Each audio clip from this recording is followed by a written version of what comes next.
Now you were in jail. When I was 19, I spent a year in prison. I was a junkie, man. Really? I was a heroin addict when I was a teenager. Yeah, my brother was a golden child, you know, he like grew up behind me, like watched me do all these bad things and like got a scholarship to college playing basketball, like straight A student. Right. And I was just like, you know. Opposite. Dropped out of college, living on the street, robbing people every day to get my fix. I think in a game where trust is the most important part, I just wanted to share with my tribe my past because, you know, if you really want somebody to trust you, you have to let them in a little bit. And I do want to be vulnerable and like show them that part of my past like makes me stronger. Finally got arrested, man, robbing some lady. The best thing ever happened to you? Best thing that ever saved my life because I had to overdose a few times in that last month. Really? Yeah, like just like cops found me one night in the bathroom of the gas station with a needle still in my arm. That is our protagonist, Vytas, and wow, has he really turned his life around. This is season 27 of Survivor, Blood versus Water, and the twist this time around is pitting loved ones against each other. Vytas is here with his far more successful, handsome, positive brother Aris, who has actually already won a prior season of the show and is heralded as the better brother. Vytas is the black sheep and Aris is the golden child. So when an immunity challenge happens that requires these two to face off against each other. Next pair, Aris against his brother Vytas. Survivor's ready. Go. Aris goes out quickly and Vytas slips. He's on the edge, but he's fighting back. Aris giving his brother another shot to start clean. Vytas trying to take advantage. One of the biggest unsportsmanlike moves. Aris has Vytas and he's in. Aris defeats his older brother, takes down the bully. If that doesn't clear up the difference between these two brothers, then I don't know what will. But how can Vytas use his tragic past to his strategic advantage? Well, come episode 6, he's in a pretty good position in the game. So good, in fact, that Laura Moret gifts him a clue to the hidden immunity idol and he burns it because he doesn't even feel like he needs it. Oh, little does he know. Because right after this, the host of the show, Jeff, says, "Surprise, mother truckers, drop your buffs. We are switching tribes." Vytas' brother Aris ends up on the clearly superior red tribe, which is stacked with his alliance members and will easily win challenges, and Vytas ends up on the physically weaker tribe filled with people not in his alliance. It is Vytas versus 5 women, and these 5 women, they're already aligned. Crap. Vytas says, "I feel like I've been set up for failure. Things were going my way, and then bam, this trash happens to me." But he takes the opportunity to use something he knows will work on women. How long were you in jail? I did 8 months on my year. How scared were you? So scared. Oh my God. I'm this little 19-year-old kid from the West Side. This is like, gosh, used to LA. Like, I've killed 3 people. I've robbed 4 banks. And I'm like, I tried to get some money from a lady for more drugs, you know? Like, I don't know that much about women, but I do know that when I'm a little bit vulnerable with women, you know, it goes a long way. You know, so me opening up and letting them know a little bit about my past could keep me around. There's me and there's 5 girls, you know, so I'm the odd man out. When I got out and when I started getting clean again, what suffered was Aris and I. Like, he just had so much resentment because I abandoned him as a teenager. Like, I wasn't there. Right. And so, like, for the last 13 years now, it's been like us trying to get our relationship back. Because I love him, and more than anything, like, that's who I want to have a relationship with. Hearing Vytas admit that he had a really hard time with the heroin addiction was very powerful. That's a neat part of a man that can share his emotions and his feelings. You know, it reminds me of Rupert. At this point, it's 5 together no matter what. We're standing for a certain way of playing this game, you know. We're gonna be moral, we're gonna be honest, even if it means our death. That's not how I feel, but that's what I'm rapping to them. Do you want to tell me what videos I should make? You can do that as a paid patron on Patreon. Every month, the paid patrons get to nominate and select 3 to 7 videos along with picking video names, watching everything up to 7 months early, and you get to play in our exclusive Survivor Fantasy League. If you're interested, then there's a link in the description. Thank you for your support. Now with that, step 1 of using the women's emotion to his strategic advantage has happened. Now for step 2, the seeds are planted, he just needs an opening to strike. Well, their tribe loses immunity despite Vytas beasting his portion of the immunity challenge, and back at camp he is internalizing his frustration and rage at how bad they lost. However, the plan is simple. The women are voting Vytas, but then Kat has a wild thought. She says, "What if we backstab Monica instead?" You see, Kat and Monica played together on a prior season of the show, so they have some history together. And Kat says, I think Monica talks way too much and I want to shut her up. Oh, the irony of that coming from Kat.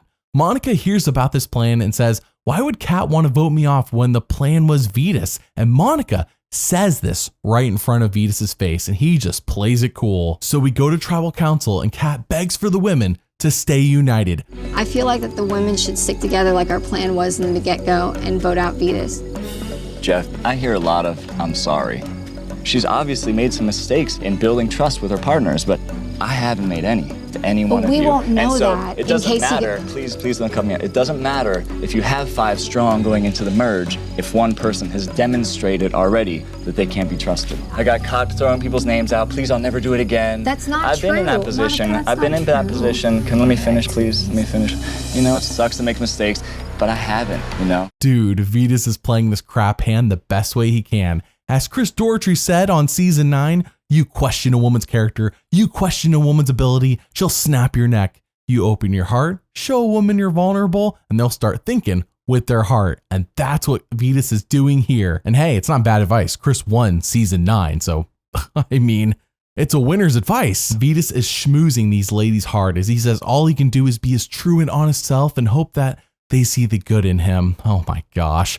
Kat continues to beg the women to stick together and Vytas gets a little cutthroat when he retorts with, Kat is only acting nice now because she got busted for trying to backstab her fellow ladies. Will Vytas' strategy here work? Well, I hope you enjoy the ambiance at Redemption Island. 6th person voted out of Survivor Blood versus Water. Kat.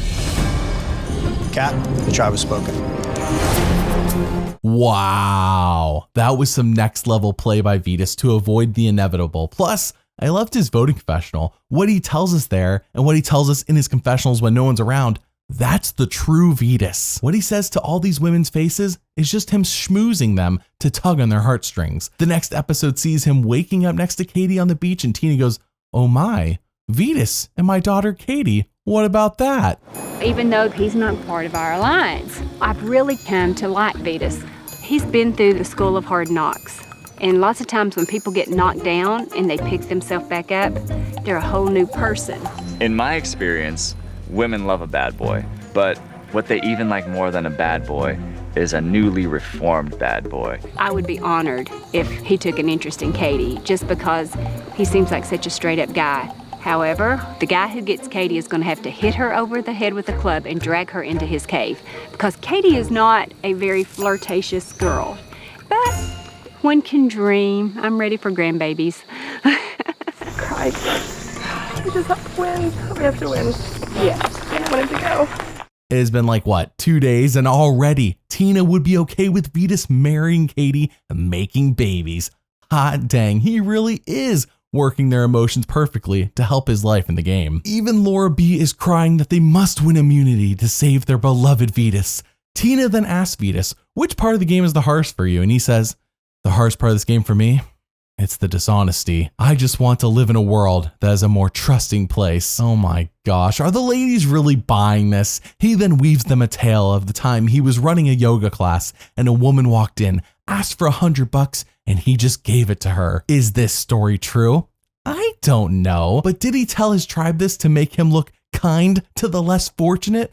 Of course. Their tribe loses immunity yet again, and back at camp, Vytas, I respect you so much, and I've already cried about this.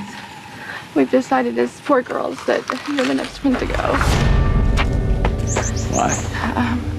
We 4 girls, it's something we decided this morning, and we were hoping, to win and not have to do this. You're the most amazing man. You're one of the most amazing men I've met. You've brought calm to our tribe, and I don't think a blindside's fair. And I don't want to, we don't want to surprise each other. And I think it's just have a good afternoon together. And Do you think that makes me want to have a good afternoon? wow, Vytas took this news so calmly. But what is better is that apparently Laura B doing this was not planned by their alliance. And the other women go, what the heck? Why would Laura B tell Vytas this? Vytas then talks to Tina in the water and she says, I'm not too sure it's going to be you, Vytas. It might be Laura B. And that is just the opening Vytas has been looking for, and he says, Here's the deal, it's like a pride alliance, you know? Females are in control, but they always need one alpha male to keep around. Otherwise, there's no future for the pride. can Vytas pull it off? Can he be the male lion that gives Tina the grandbaby she is looking for? At Tribal Council, Laura B again reiterates that this is one man versus 4 women, so Vytas must go. But why is it that simple? Why are the alliances simply split based on gender? Isn't that a bit unfair? Well, Vytas takes this idea and runs with it. I gotta say, Jeff, everybody here has an amazing story. These are amazing, unique people with great stories. You know, the last Tribal Council, Kat went home because she wasn't trustworthy. I mean, I didn't pitch anybody specifically. You know, I've been a great member of Galong, and it doesn't matter how many girls you have, it matters how many trustworthy people you have. When I make my vote, it's who do I think is the least trustworthy. You know, we should be judged on our merits of the present, not of our past, and how we've played these last 18 days so far. This can't possibly work, right? Laura B, who is the most emotional in the tribe about Vytas, is ready to vote him off. Monica is trying to play this game as cold and as calculated as possible. Tina, who, by the way, I failed to mention this, has already won the show as well, just like Vytas' brother Aris, knows what it takes to win. And Katie, she's just here to support Tina. She barely cares. Barely. So they all vote, and that was a really sweet speech you gave to me at camp today. Should have been switched around the other way, though. First vote. Vytas. Laura B. 1 vote Vytas, 1 vote Laura B. Laura. That's 2 votes Laura, 1 vote Vytas. 7th person voted out of Survivor Blood versus Water. Laura, that's 3. That's enough. Need to bring me your torch. Laura, the tribe has spoken. once again, the voting confessional is Vytas' true thoughts. He isn't as nice as he is playing himself up to be, but his trickery, it's worked. I gotta give him credit. Twice now, he has avoided death on the back of good, if not very villainous, Survivor gameplay. But then everyone merges. Both tribes are back together again, and Vytas is reunited with his brother, who has put his faith into the wrong people and in turn causes himself and then Vytas to get voted out of the game. Dang, if only Vytas could play on a season of Survivor without his brother. Vytas, he'd probably be first. So what do you think about Vytas? Was he in the right for what he did, or should he have some shame? Thanks for watching, and doubly thanks for liking and subscribing. I'll see you all next time.